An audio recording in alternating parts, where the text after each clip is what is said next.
ভাই বোন একসাথে কথা বললে আল্লাহ তাআলা কি সময়কে থামিয়ে দেন?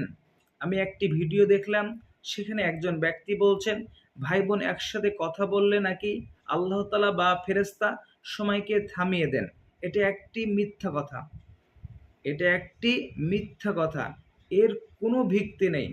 কোরআন এবং সহিহ হাদিস তো দূরের কথা, জাল ও জয়ীফ হাদিস থেকে অর্থাৎ দুর্বল হাদিস থেকেও এর কোনো প্রমাণ পাওয়া যাচ্ছে না।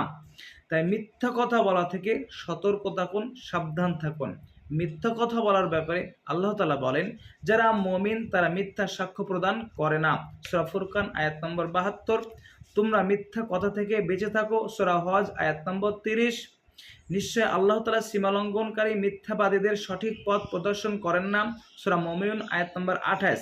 রাসূল সাল্লাল্লাহু আলাইহি সাল্লাম বলেন, আবু হুরায়রা রাদিয়াল্লাহু তাআলা আনহু থেকে বর্ণিত, রাসূল সাল্লাল্লাহু আলাইহি সাল্লাম বলেছেন, একজন ব্যক্তি মৃত্যুক হওয়ার জন্য ইহাই যথেষ্ট যে সে যা শ্রবণ করবে তাই প্রচার করবে, সে যা শুনবে, সে যা দেখবে যাচাই ছাড়াই প্রচার করবে। তিনি হচ্ছেন একজন বড় মিথ্যাবাদী।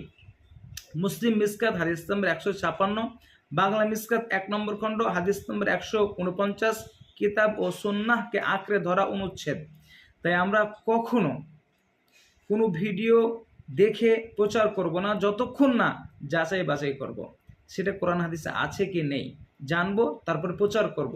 আর আপনি এমনিতেই যদি শেয়ার করে ফেলেন তাহলে আপনি একজন মিথ্যাবাদী, মিথ্যুক।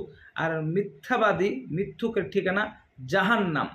একটু ভাববেন, একটু চিন্তা করবেন। যে কোনো ভিডিও, যে কোনো কথা প্রচার করার আগে তাকে যাচাই করবেন। আল্লাহ তাআলা আমাদেরকে কোরআন এবং সহিহ হাদিস দিয়ে জীবন গড়ার তৌফিক দান করুন। আমিন।